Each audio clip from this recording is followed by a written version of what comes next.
Atakaroon magaalaa Bishooftuu fi waldaan Qaalayyootii gidduutti mudate maalidha? የስም ማጥፋት ተግባር በቤተ ክርስቲያኒቷም ይሁን በእኛ በወንጌላውያን ላይ በምንም መልኩ ማንኛውም ባለስልጣን ቢሰጥ በሕግ እንደምንጠይቅም ማወቅ አለባቸው። በእውነቱ የኩሪፍቱ ማዕከል በጣም ትልቅ ቦታ ነው፣ ትልቅ አሴት ነው፣ ትልቅ ሀብት ነው፣ ትልቅ ማዕከል ነው። አሁን በቅርቡ አንዳንድ አሉታዊ ነገሮች እየተሰሙ መሆኑ ትንሽ እንደ ኢትዮጵያዊም ደግሞ እንደ ኢትዮጵያዊ አማኝም ወንጌል አማኝም በጣም ቆርቆሮኛል። በፓርላማ ጸድቆ በሕግ የተሰጠንን ስፍራ የራሳችን የሆነውን ነገር መጠየቃችን ወንጀል ከሆነ ክሱን ከኔና ከወንድሞቼ መጀመር ትችላላችሁ። በጌታ የተወደዳችሁ ወንድሞቼ፣ ከዚህ በፊት ብዙ ቻሌንጆችን አዘጋጅቼ በእነዛም ቻሌንጆች ውስጥ በመቀላቀል ብዙ አይነት ለውጦችንና ብዙ አይነት እንቅስቃሴዎችን እንዳደረጋችሁና እንዳደረግን አውቃለሁ። የምትሰሩት ስራ ህገወጥና ኢፍታዊ መሆኑን እየነገርናችሁ አይ ዝም በሉ ብላችሁ ዝም ለማስባል ለማሰር ትእዛዝ የምታወጡ ከሆነ እኔም ለመታዘዝ የኛ ከነ ሚዲያ ሐዋሳ ጉባቲ ቡልቺንሲ መጋላ ቢሾፍቱ ወልዳ አማንቶታ ወንጌላ ቃላዮቲ ረቲ ደባ ሆጀታ ጅራ ጀዱን አማንቶታ ወንጌላ ሄዱ ብራ ደለንሱማ ጅራ አማንቶኒ ወልዳ ቃላዮቲ ፊ ወልዳሌ ወረ ወንጌላ ካንስ በሪፈሞታ ዋይ ወልዳ ቃላዮቲ ኩሪፍቱ ጨልሂን ጀዱ ሐቅኒ ወልዳ ቃላዮቲ ኩሪፍቱ ዶኮቹ ይንቃቡ ጀቹን ሚዲያ ሐዋሳ ጉባረቶ ሶዱ ለግጊ ሰኒኒ ሙለታ Bulchiinsi magaalaa Bishooftuus fuula miidiyaa hawaasaa isaa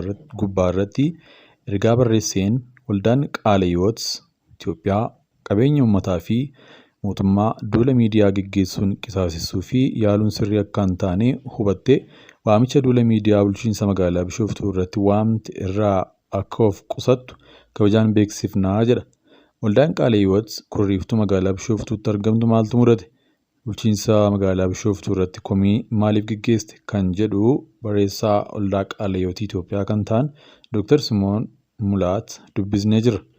Bulchiinsi magaalaa Bishooftuu qabiyyee waldaattii kan ta'e lafa kaaree meetira 40,000 dabarsee abbootii qabeenyaa dhuunfaaf kennuu dubbatan.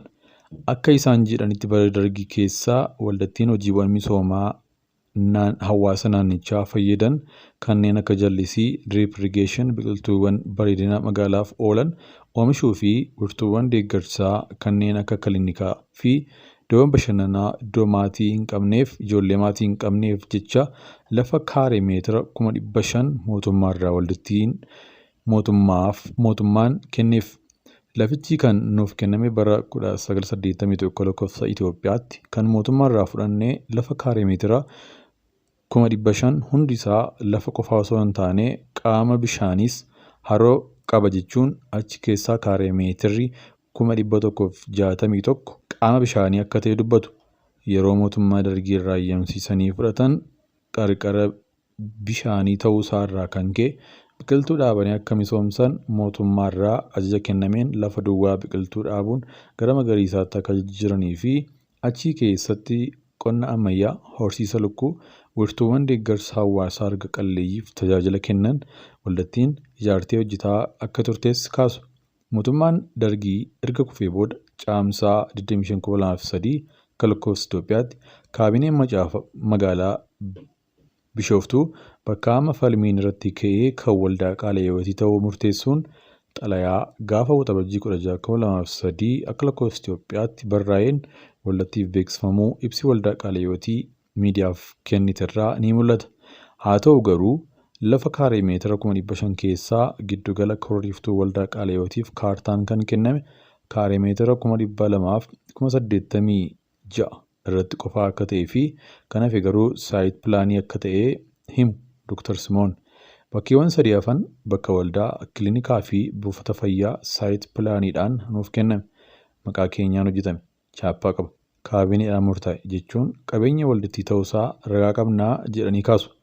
Duraanuu giddugala kana keessa iddoon boqonnaa gastaawus jiraachuu kan himan Dr. Simoon haala magaalittii madaaluun riizoortii ammayyaa ijaaruuf waajjira pilaanii koonistirakshinii magaalaa Bishooftuu bara 2014 akka lakkoofsa Itoophiyaatti eeyyama ijaarsaa argachuun waldattiin ijaarsa jalqabdee osoo jirtuu bulchiinsi magaalaa qabeenya keessan miti jechuun ijaarsa akka dhaabse kaasu.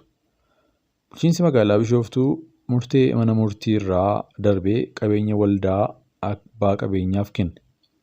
Bulchiinsi magaalaa Bishooftuu hayyama ijaarsaa waldattiif kenne ijaarsi yeroo jalqabu humnaan dhaabsisee jechuun komatu Dr. Simoon. Dhimmi iddoo qabiyyee waldaa Qaale Hiwoot magaalaa Bishooftuu hara Kurriftuu cinaatti argamu goota lamaan darban. Dhimmi iddoo qabiyyee waldaa Qaale Hiwoot magaalaa Bishooftuu hara Kurriftuu cinaatti argamu waggoota lamaan darbanii amantoota warra Wangeelaa biratti ijoo ta'ee ka'aa ture.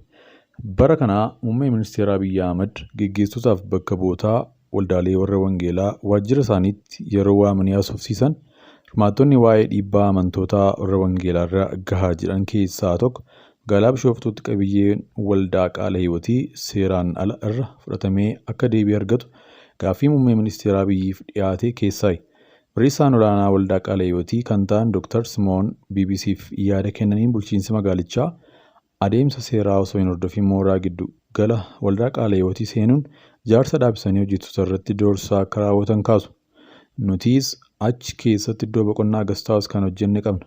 Isa babal'isnee bifa magaalaatti madaaluun hojjenna jennee pilaanii hojjechiifnee bulchiinsa magaalaa Bishooftuu qaamni hayyama kennuu hayyama ijaarsaa nuuf kenne. Baankii irraa liqii yeroo gaafannu iyyuu deeggarsa nuuf barreessanii ture. Qabeenyaawwan lafa sanarraa jiran qabsiifneeti baankii irraa liqii kan fudhanne. Hojii ijaarsaaf akkuma jalqabneen dhufanii dhaabaa nuun jedhan.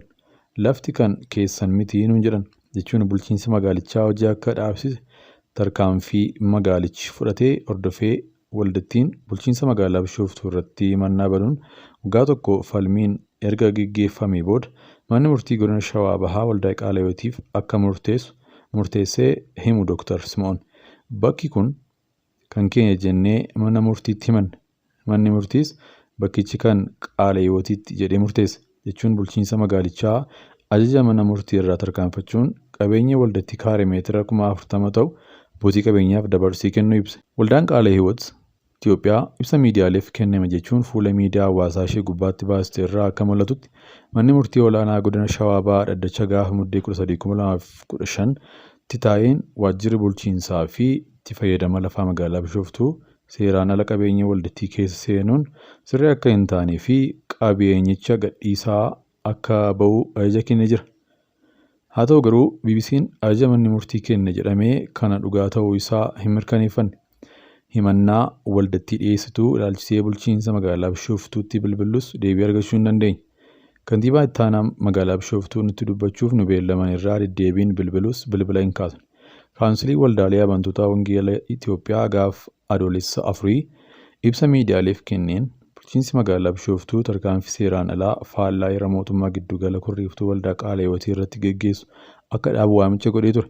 Bulchiinsi magaalichaa ibsa kaawunsilichi baasee hordofee deebii kenneen heera mootummaa ni kabajame malee hin cabne jedhe.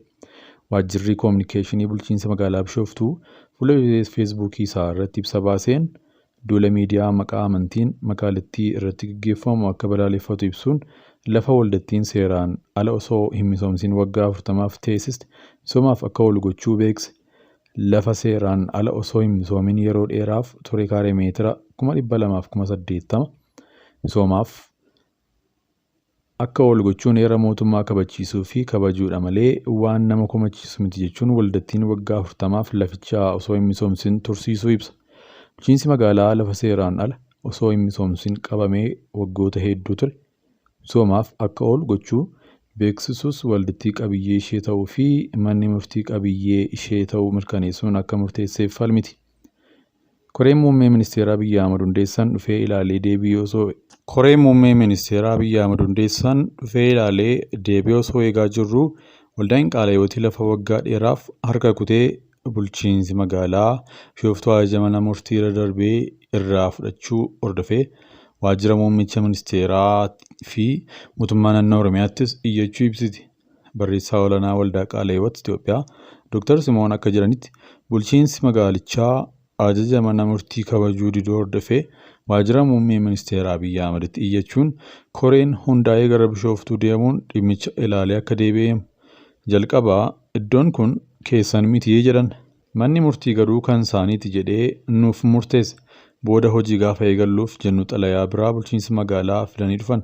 Maastar pilaaniin magaalaa ba'aa jira waan ta'eef waa'een dhimma bakkichaa hanga adda ba'uutti hojii kamiyyuu dhaabaa kan jedhu xalayaa fidan. hojii hayyamaa ijaarsaa nuuf kennanii liqii baankii irraa liqeeffannee jalqabnee dhaabaa nuun jedhan. Boodarra laficharraa kutamee abbootii qabeenyaa lamaaf kaartaan irratti hojjetameera kan jedhu dhageenya. Jechuun osoo waldattiin hin beekin qaama biraaf dabarfamee akka kennamee kaasu.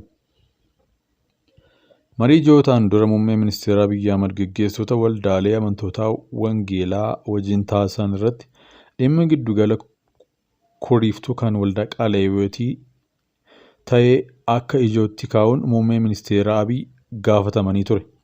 Koreen muummee ministeeraa hundeessan Bishooftuu dhufee kantiibaa magaalattiif bulchiinsa isaanii akkasumas nu haasofsiise. Bakkichas qaamaan deemee ilaalee gara gama lamaanii irraa yoo odeeffannoo sassaabbatee yaada murteef ta'uu fudhatee deeme. Gara Finfinneetti jechuun osoo deebii koree muummee ministeeraa Abiyyi keessaan hundeessan eegaa jiranii bulchiinsi magaalichaa lafa waldittii dabarsee abbootii qabeenyaaf akka kennee kaasu Dr. Simoon. Akka isaan jedhanitti bulchiinsi magaalichaa abbootii qabeenyaaf osoo hin kennin waldittiin akka